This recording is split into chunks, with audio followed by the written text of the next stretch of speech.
So let's talk about something really personal today, but that I think a lot of women can relate. If you ever been into a conversation or relationship where when you have a conversation with the person that you're with, your throat chakra feels blocked, feels like you have a lump, and even though you're speaking, it's like you're not speaking your full truth. Or that actually when you know that you have to speak to that person at some point, you're you're reacting to that feeling. It's coming up for you. You're not alone. And I'm going to share something very personal because, again, through sharing, I always feel like women out there truly can relate and they don't feel alone because we are going through the same experience. And I think that's really, really important to see.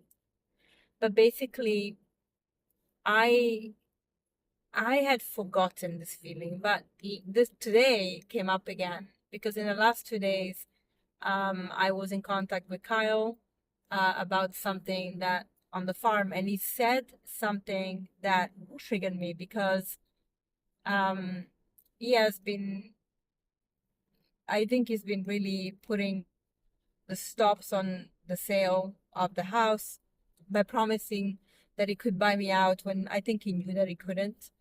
And he basically let the sale fall through, which was really, really unfortunate because I was really sure this person was the right person for the farm because she got the the purpose of it. You know, she understood why I created it, and I think she wanted something similar. But then I found out that she was actually quite scared of maybe having a difficulty getting Kyle out of there. And I understand. So I had a moment of feeling really angry because I want to be able to have a conversation that is actually honest and say what I think. But I know that if I start that conversation, what happens is going to go from 0 to 100 as it always does.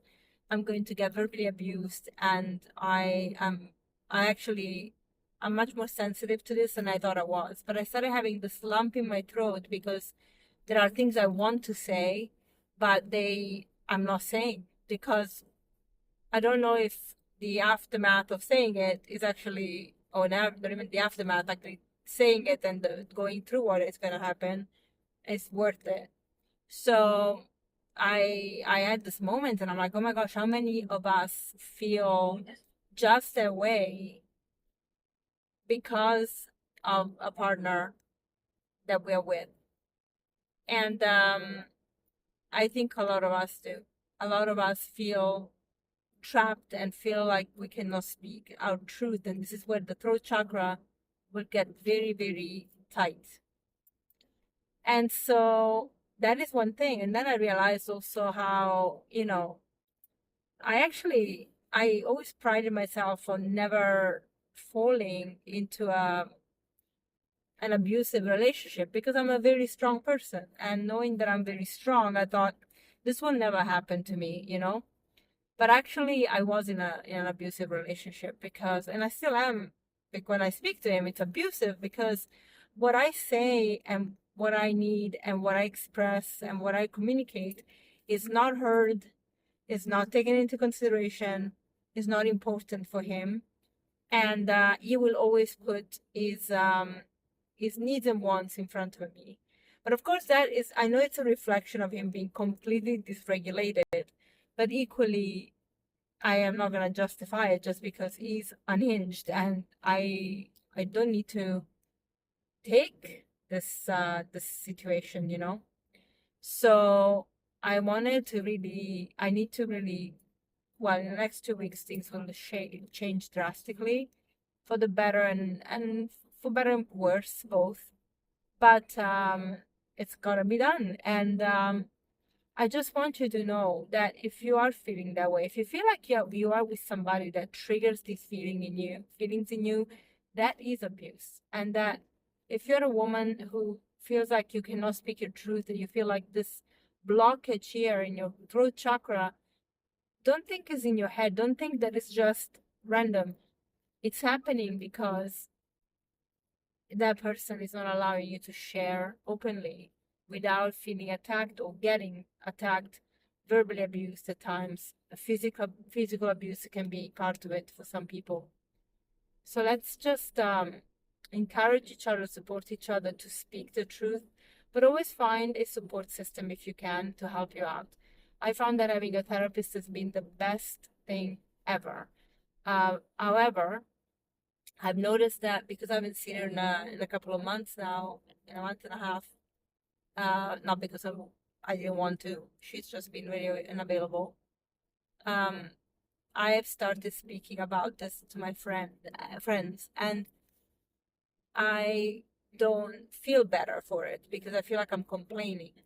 With a therapist, the difference is that person is a sounding board that can actually project back at you what you're saying and question where does that come from. They train to do that, and that's lovely. So it helps with trauma a lot more than just speaking to a friend. Moreover, I think when we share these negative energies, yes, we get them out of the system, but that person that is untrained and loves us and is a friend can actually take them in, and that's really not fun. So, although we want to share with our friends, we also have to be mindful that what we're sharing has an impact on them. So, being a little bit more wary of how to do it and how we do it. And I think we can really move the needle to feeling like we're opening up when we're able to speak. Just by speaking to somebody that can help us feeling heard. That's the first thing. And then, of course, trying to navigate whatever situation you're in the best possible way. Generally, when we feel this way, it's either at work with a boss that is, not listening, not hearing us, or is narcissistic, and or in a relationship that is that way, whether it's a marriage or parents or siblings, whatever it is, you need to put your boundaries down for your own sake, and it's okay to say no, and it's okay to step away. I hope this makes you feel more supported and heard already. Bye.